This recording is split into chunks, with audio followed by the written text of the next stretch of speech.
Hello बच्चों, मैं doctor Sunita नांदला कक्षा 9th के लिए पद्य भाग के पहला कबीरदास की जो साखियां हैं उसके अभ्यास के प्रश्न लेकर आई हूँ। मानसरोवर से कवि का क्या आशय है, यानी मानसरोवर से कवि का क्या आशय है। मानसरोवर से कवि का आशय, मान सरोवर मन रूपी सरोवर, मन रूपी तालाब। मान सरोवर, मान मन जमा सरोवर, मन रूपी सरोवर, जिसमें ज्ञान प्राप्ति के बाद जीवात्मा रूपी हंस क्रीड़ा करता है। यानी कि जब ज्ञान पूरी तरह से ज्ञान प्राप्त हो जाता है तो जीव आत्मा रूपी हंस, आत्मा को क्या मान लिया, मनुष्य की आत्मा को हंस मान लिया, क्रीड़ा करता है, खेलता है, अर्थात वो मुक्ति रूपी मोती चुगता है। कवि ने सच्चे प्रेमी की क्या कसौटी बताई है। कवि ने सच्चे प्रेमी की कसौटी बताते हुए कहा कि ईश्वर का एक प्रेमी जब दूसरे प्रेमी से मिलता है तो विषय वासना रूपी विष भी, यानी कि विष भी अमृत हो जाता है। जब एक सच्चा प्रेमी दूसरे सच्चे प्रेमी से मिलता है तो विष भी अमृत हो जाता है। एक सच्चा प्रेमी प्रभु की चर्चा करता है जिससे सबके हृदय में आनंद और सुख की अनुभूति होती है। नेक्स्ट देखिए, तीसरे दोहे में कवि ने किस प्रकार के ज्ञान को महत्व दिया है। तीसरे दोहे में कवि ने हस्ती रूपी ज्ञान को, हाथी रूपी ज्ञान को महत्व दिया है। क्या कहता है कि जो हस्ती रूपी ज्ञान है वो सहज और स्वाभाविक रूप में प्राप्त हो सकता है। ऐसे ज्ञान से ही ईश्वर की प्राप्ति संभव है। हस्ती रूपी ज्ञान को, किस प्रकार के ज्ञान को, हस्ती रूपी ज्ञान को महत्व दिया है जो सहज भाव से मिल सकता है। ऐसे ज्ञान से ईश्वर की प्राप्ति संभव है। नेक्स्ट देखिए, इस संसार में सच्चा संत कौन है। सच्चा संत कौन सा है? जो सारा संसार पक्ष विपक्ष के चक्कर में फंसा हुआ है। लेकिन सच्चा संत वही है जो निष्पक्ष रह करके भगवान का भजन करता है। सच्चा संत कौन सा है? जो निष्पक्ष होकर भगवान का भजन करता है। अंतिम दो दोहों के माध्यम से कबीर ने किस तरह की संकीर्णताओं की ओर संकेत किया है। कौन सी संकीर्णता है?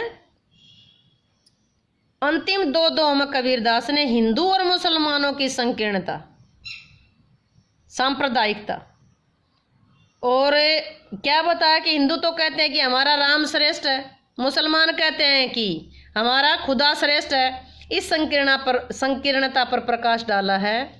और अंतिम दो, ऊंचे कुल का जन्म लिया जे करने ऊंच ना हुई। उस दोहे में कबीर ने ऊंचे कुल में जन्म लेने पर और गुणहीन होने पर, भाई ऊंचे कुल में जन्म ले लिया लेकिन अच्छे गुण नहीं है, तो अपने आप को समाज में ऊंचा श्रेष्ठ समझने की संकीर्णता को अभिव्यक्त किया है।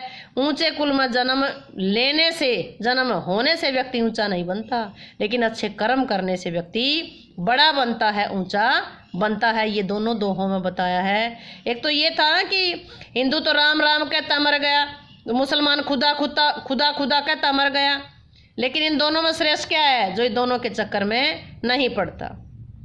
दूसरा दोहा कौन सा था? ऊंचे कुल का जन्म या जे करने ऊंच न हुई।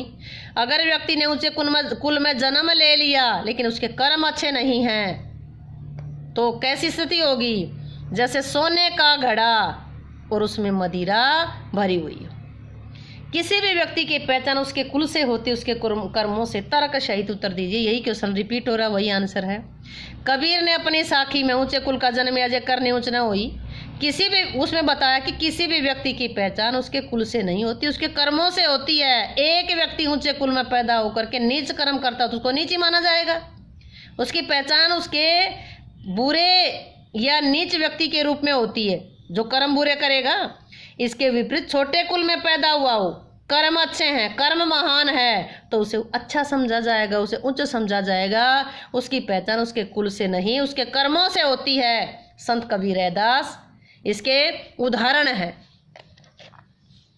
अगला है, काव्य सौंदर्य स्पष्ट कीजिए। हस्ती चढ़िए ज्ञान को सहज दुली चढ़ारी, स्वान रूप संसार है भूकंदे जगे मारी। एक जो तीसरा क्वेश्चन आया था कि तीसरे दोहे में कवि ने किस प्रकार के ज्ञान को महत्व दिया है, वो इसी में से बना है कि ज्ञान रूपी हाथी पर चढ़िए सहज स्वभाव का धुलीचा डाल करके ज्ञान के महत्व को स्पष्ट किया है। भाषा कैसी है? सरल है, सरस है, सहज भावानुकूल है। यहाँ कबीर जी की भाषा कौन सी? सद्दुकड़ी। सद्दुकड़ी मैंने व्याख्या में बताया था, सद्दुकड़ी। दो आछंद है, स्वर मैत्री आया है, डारी मारी स्वर मैत्री अलंकार आया है। दोए में ज्ञान रूपी आती और दुलीचा सह स्वभाव का जो दुलीचा इसमें रूपक अलंकार आया है। और काव्य सौंदर्य आप ये ना लिख करके आप कौन सा लिखोगे? जो मैंने व्याख्या में सिखाया था।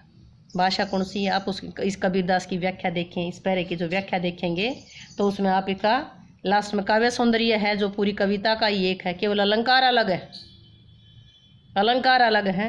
भाषा सद्दुकड़ी है। शैली कौन सी है? शैली गीतात्मक है, इसके शब्द और पद गाए जाते हैं। छंद कौन सा है? दोहा। अलंकार रूपक आया है, स्वर मैत्री आया है। रस कौन सा? भक्ति रस है, प्रसाद गुण है, दृश्य बिंब विदा शब्द शक्ति है। तो ये काव्य सौंदर्य में ये 2-4 चीजें ना लिख करके हम अपनी वो पहले व्याख्या में सीखी हुई 8 चीजें लिखेंगे। नेक्स्ट शब्द, मनुष्य ईश्वर को कहाँ कहाँ ढूंढता है? कहाँ ढूंढता है? मंदिर में, मस्जिद में, काबा, कैलाश। काबा है मुसलमानों का तीर्थस्थान, कैलाश पर्वत अपने हिंदुओं का। क्रिया कर्म और योग और वैराग्य में ढूंढता। क्या क्या चीजें आई है? मंदिर, मस्जिद, काबा, कैलाश, क्रिया कर्म, योग, वैराग्य, 6 चीजें आई हैं। कहाँ ढूंढता है? मंदिर मस्जिद में, काबा कैलाश में, क्रिया कर्म में, योग और वैराग्य। कबीर ने ईश्वर प्राप्ति के लिए किन प्रचलित विश्वासों का खंडन किया है? कबीर ने ईश्वर प्राप्ति के लिए अनेक प्रचलित विश्वासों का खंडन किया है। उसके अनुसार ना तो पहले क्वेश्चन पढ़ा, ना तो ईश्वर मंदिर मस्जिदों में मिलता है, ना काबा कैलाश में मिलता है, ना किसी क्रिया कर्म में मिलता है, ना योग और वैराग्य धारणे करने से मिलता है। ये सब दिखावे हैं, इनमें ईश्वर को ढूंढना बेकार है। अब मानने की मिलता कहाँ है? मनुष्य के हृदय में मिलता है। कबीर ने ईश्वर को सब सांसों की सांस में क्यों कहा है? कबीर का विश्वास है कि ईश्वर घट घट में, घट घट का मतलब यहाँ मट का घट का मतलब घड़ा होता है, या घट का मतलब हृदय है। इसलिए प्रत्येक प्राणी की सांस में, प्रत्येक सांस में सांस ले रहे छोड़ रहे तो भगवान का निवास है, वह प्रत्येक प्राणी के हृदय में विद्यमान है। कबीर के आगमन ने ज्ञान के आगमन की तुलना सामान्य हवा से ना करके आंधी से क्यों की है? हवा तो आराम से चल रही है, आंधी यानी कि तेज है। कबीर की दृष्टि में ज्ञान के आगमन और आंधी की एक प्रवृत्ति है, एक जैसी है। उन्होंने ज्ञान के आगमन की तुलना आंधी से की। जैसे आंधी आने पर पृथ्वी पर पड़ी हुई सारी बेकार चीजें, कड़ंग बड़ंग सब उड़ जाता है, पृथ्वी साफ हो जाती है। उसी प्रकार ज्ञान प्राप्ति के बाद भी मनुष्य की आत्मा स्वच्छ हो जाती है, साफ हो जाती है, मन में कोई द्वेष भाव नहीं रहता। ज्ञान के आगमन पर भी मनुष्य के सारे भ्रम दुविधाएं नष्ट हो जाती हैं, उनके स्थान पर ईश्वर की भक्ति उत्पन्न हो जाती है। इसलिए कबीर ने ज्ञान के आगमन की तुलना सामान्य हवा से न करने की बजाय किससे की? आंधी से की। ज्ञान की आंधी का भक्त के जीवन पर क्या प्रभाव पड़ता है? ज्ञान की आंधी आने पर भगत के मन में सभी प्रकार के जो भ्रम हैं, दुविधाएं नष्ट हो जाती हैं। पहले भी पढ़ा हमने। उसके मन में ईश्वरीय प्रेम उत्पन्न हो जाता है, अज्ञान नष्ट हो जाता है, वह ईश्वर भक्ति में लीन होकर के अनुपम आनंद की अनुभूति करने लगता है। भाव स्पष्ट कीजिए। हित चित्त की द्वथूनी गिरानी मोह बलिंडा टूटा। क्या भाव है इसका? इस पंक्ति में स्पष्ट किया गया है कि ज्ञान के आने से भक्त के मन के सभी प्रकार के भ्रम, सभी प्रकार की दुविधाएं रूपी जो 2 थूनी थी, जो थंब थे, जो पिल्लर थे, वो गिरकर टूट जाते हैं। अर्थात मन में जो दुविधा थी, क्या होगा क्या नहीं होगा, क्या करूं क्या नहीं करूं, ये सब स्थिति खत्म हो जाती है। सांसारिक मोह रूपी जो बल्ली है, बलिंडा का मतलब बल्ली भी टूट जाती है। मतलब क्या कहने का? मानव को ईश्वरीय ज्ञान होने पर उसके मन में भ्रम, दुविधा, मोह के बंधन टूट जाते हैं। कोई भी भ्रम, कोई भी दुविधा और मोह माया के बंधन टूट जाते हैं। नेक्स्ट देखिए, आंधी पीछे जो जल बूटा प्रेम हरिजन भीजा बिना। क्या है इसका? देखिए, प्रस्तुत पंक्ति में कवि ने यह समझाने की कोशिश की है कि ज्ञान की आंधी आने पर, मतलब जब मनुष्य को ज्ञान प्राप्त होगा तो ईश्वरीय भक्ति की जो वर्षा होती है, जो ईश्वर का भक्ति का जो प्रेम है उसमें ईश्वर का भक्त पूर्णतः भीग जाता है, अर्थात ईश्वरीय भक्ति में मग्न हो जाता है। जब ज्ञान की बारिश होती है, जब यानी कि ज्ञान, मानव को जब ज्ञान मिलेगा तो भगवान की प्रेम रूपी जो वर्षा होगी, भक्ति रूपी वर्षा होगी, उसमें उसका भक्त भीग जाता है, अर्थात ईश्वर भक्ति में मग्न हो जाता है। उम्मीद है बच्चों पोएम के क्वेश्चन आपको क्लियर हुए होंगे।